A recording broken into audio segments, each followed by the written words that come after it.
Hi everyone. I think in my last video you must have learnt about dry cell, which is a type of primary cell, right?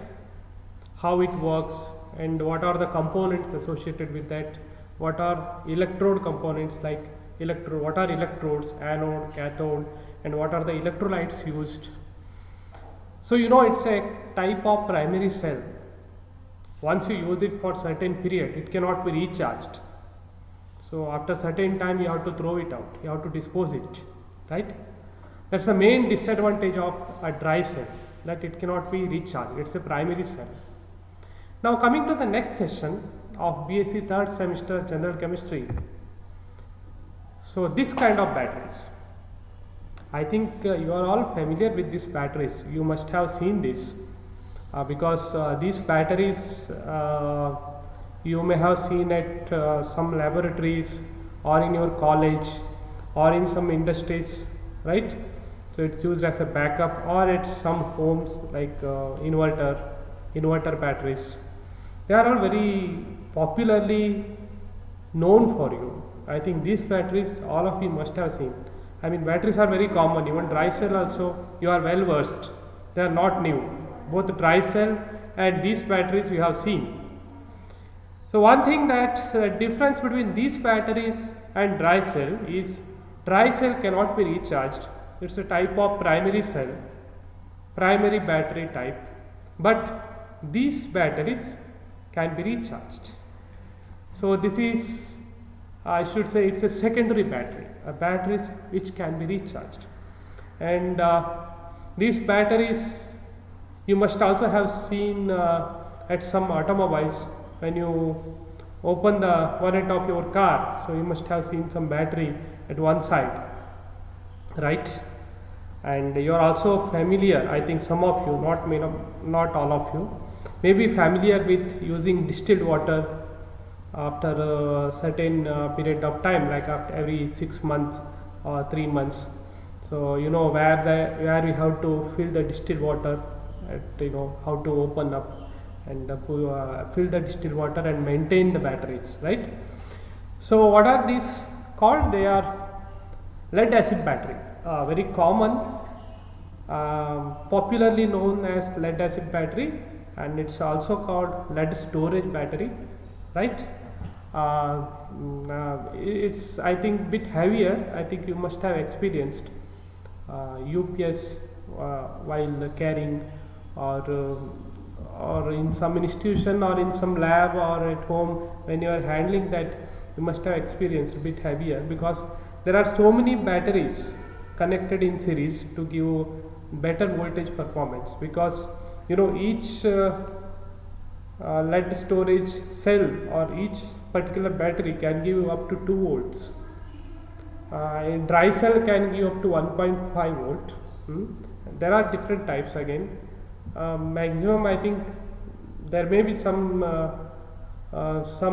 giving higher, but well known or most commonly used are giving 1.5 volt dry cells, and this lead storage or lead acid battery gives around 2 volts, not more than 2 volts. It's a bit difficult. That's why you have to connect various or connect many batteries, many cells in series to get better voltage in order to run various appliances, right? I think you must have seen this in some automobile shop or in some showroom. This is how they maintain. I mean, open up this and check for the distilled water content, how much is present. If it goes below certain level, then it has to be refilled, right, to maintain the proper working condition. Otherwise, the electrolyte, whatever is present, that is H2SO4, the key electrolyte, it gets dried. I mean, H2SO4 with water, with certain amount of water, acts as an electrolyte. If it gets dried, soon battery goes bad, right? Battery stops working. So this is how it's maintained. You must have seen. So I am just showing a very familiar picture. Now for better understanding, we can watch this video, then we can come back for our discussion. Today we will talk about the following topics. Number 1. What is lead acid battery? Number 2. Constructional detail of lead acid cell. Number 3. Chemical action during discharging of a lead acid cell. And number 4. Chemical action during charging of a lead acid cell. So let's start. What is lead acid battery? The battery which uses spun lead and lead peroxide for the conversion of chemical energy into electrical power. Such type of battery is called a lead acid battery. The lead acid battery is most commonly used in the power stations and substations because it has higher cell voltage and lower cost.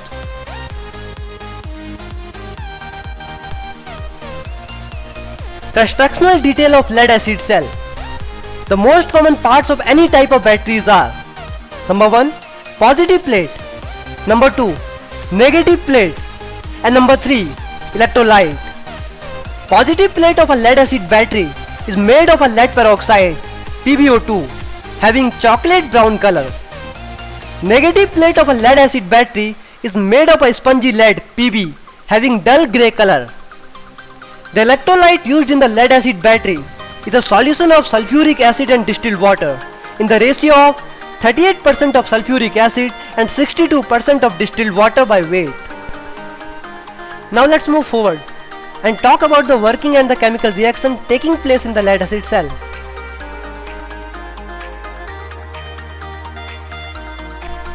Chemical action during discharging of a lead acid cell. A load is connected externally between these plates.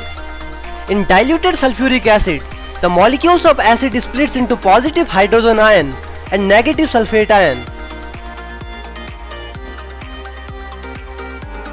The hydrogen atom moves to the lead peroxide plate and reaching the lead peroxide plate receives one electron from the lead peroxide plate and becomes hydrogen atom.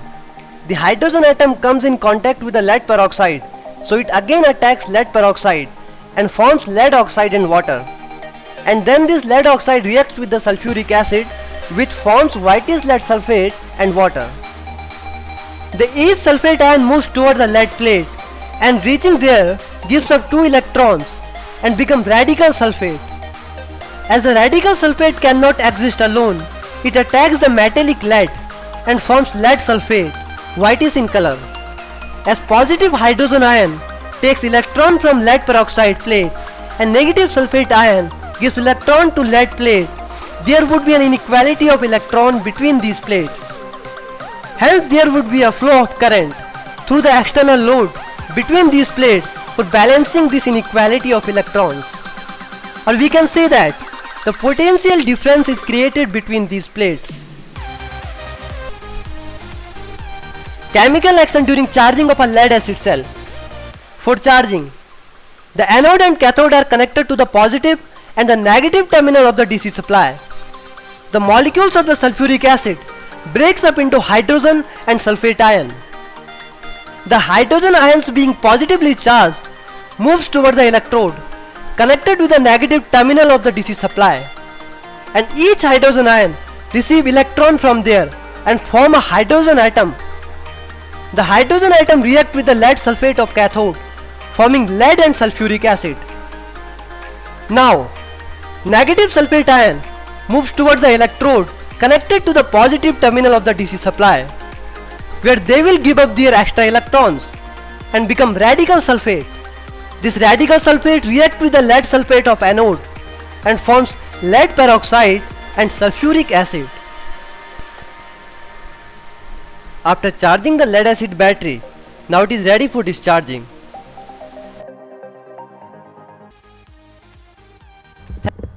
So I hope you have understood how this lead acid battery works and what are the key components associated with it and how it is getting charged, how it is getting discharged, what is charging and discharging. Hope you have understood from that video. I will explain a little bit more here. So you must have seen the backup battery or inverter battery, something like this, which is kept in some laboratories or at home for certain reasons. So you must have seen this. This is covered with some insulating material, polymer type, protective casing to avoid the direct electrical contacts, right, to protect you from the direct electrical contacts. Then there is one positive terminal and negative terminal. So if you just open up partially, so this is how you see. They are made up of several plates put in parallel, and each plate, it looks like this, they are in parallel, right. So you can see anode and cathode again. So each plate consisting of several electrodes again, each one, if you take one from this and you see this, it consists of several, especially six, six such anodes and cathodes, 6 anodes and 6 cathode in general. So it may vary depending on the construction and depending on the requirement. So I am talking in general. So 6 anode and 6 cathodes. Anode is so Pb, that is lead, and cathode is PbO2, that is lead dioxide. Anode is a place where the oxidation takes place, and cathode is a place where the reduction takes place. I think you all remember from the electrochemical cell. So as I already told you in the last video, it is different than electrolytic cell. This is opposite here. Anode is considered negative and cathode is considered positive, because anode is the place where the oxidation takes place. That means it will gain the electron, that's why it is considered negative. Cathode, where the reduction takes place, it will lose the electrons, that's why it is considered positive, right. So PbO2 and Pb, these are the two materials used here. Lead dioxide, lead anode, lead dioxide cathode. Okay, that's why it is called lead acid battery. Why? Because lead is used both as anode and cathode, only thing is in different form. So pure lead, that is spongy lead, is used as anode, and lead dioxide is used as cathode. So lead undergoes oxidation and lead dioxide undergoes reduction. Why it is called acid battery? Because it contains H2SO4 with certain amount of water. Okay, that's why it is called lead acid battery. Only two things or the two components are used here in different form, lead and acid. That's why lead acid battery. Sometimes it is called lead storage battery. So it just stores the electricity, that's why it's called lead storage battery.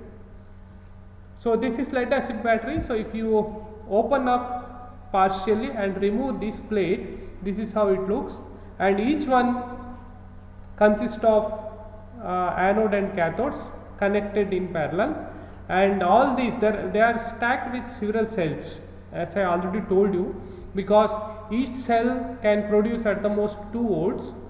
So for running any home appliance or for running any kind of electrical devices, you need higher voltage, right. 2 volts means small, 0 volt, 2 volt bulbs you must have seen. Nowadays LED can give you better light with even 0 volt, 2 volt, 5 volt and all, but earlier bulbs or any other instrument or devices, if you take, you need higher voltage, right, higher voltage. Small one lead acid battery cannot be enough for producing or for making any device working. So you have to have higher voltage setup. That's why all these cells or many such cells are connected in series to give better higher voltage performance. So when you want to see the reactions which take place in lead acid battery, there are two types of reactions which we should discuss. So one is discharging, another one is charging. Now what is discharging? Discharging means you are using your lead acid battery for certain purposes, for running some electrical devices. It may be TV, it may be fridge, it may be some instrument like phones or whatever. If you are running it for certain purposes or you are utilizing the battery, that is called discharging.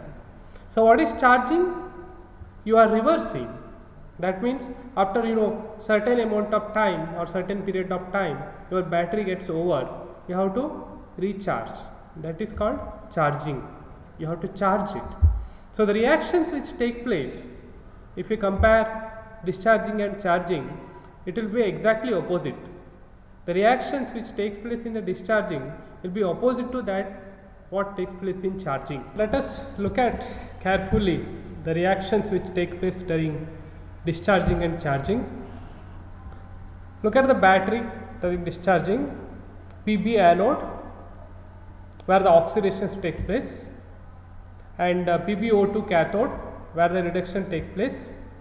H2SO4 electrolyte, generally H2SO4 used is 25 to 30% concentration H2SO4 with water, or it is said 4 molar concentration.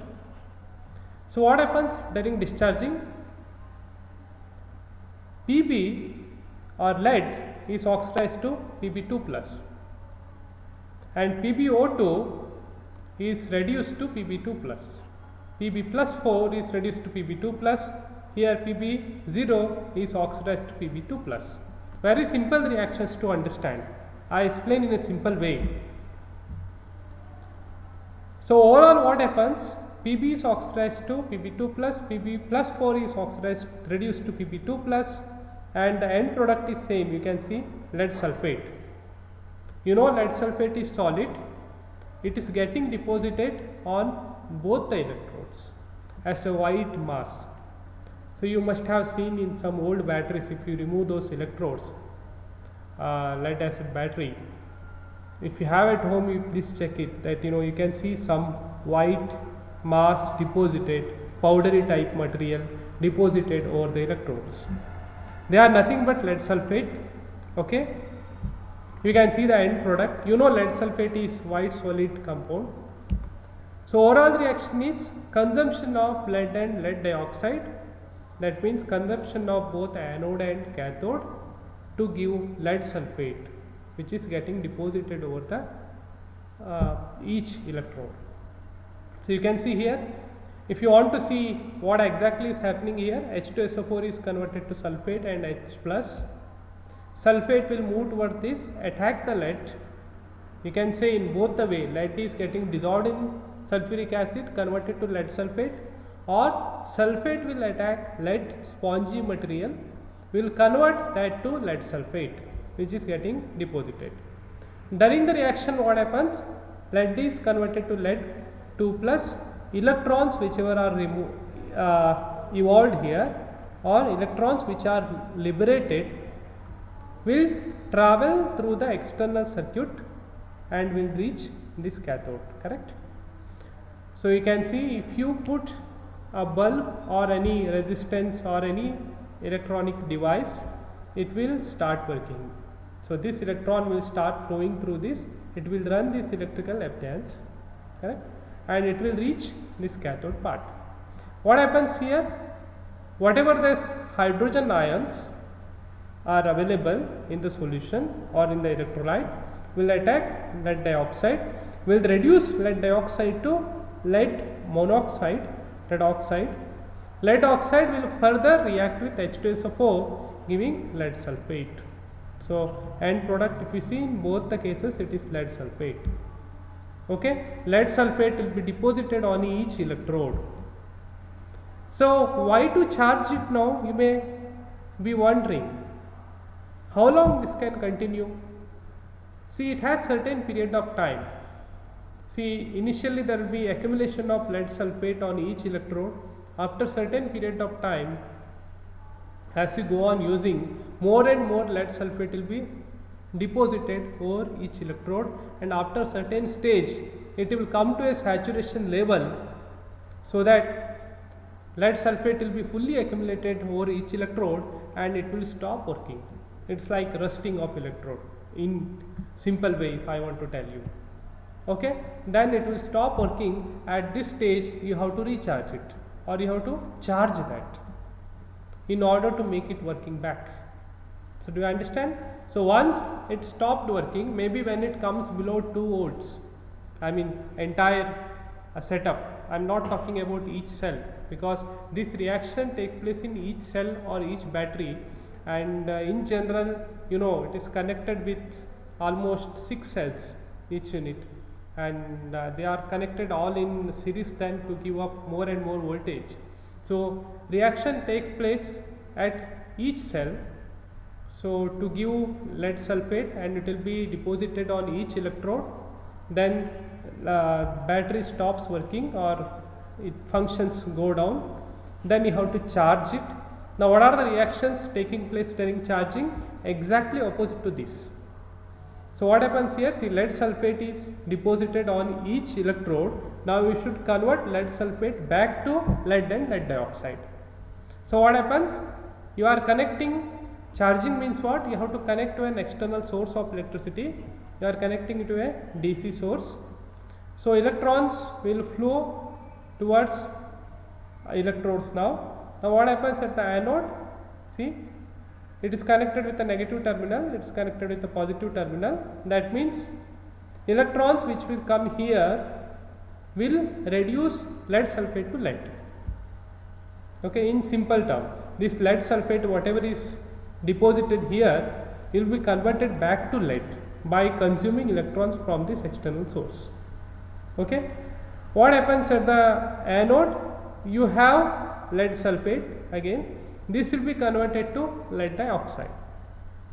Lead sulphate will be converted to Pb2 plus and it will be converted to PbO2. So if you see the difference in the action of electrolyte, here H2SO4 is consumed and H2O is liberated. Here in case of charging, H2O is consumed, H2SO4 is liberated.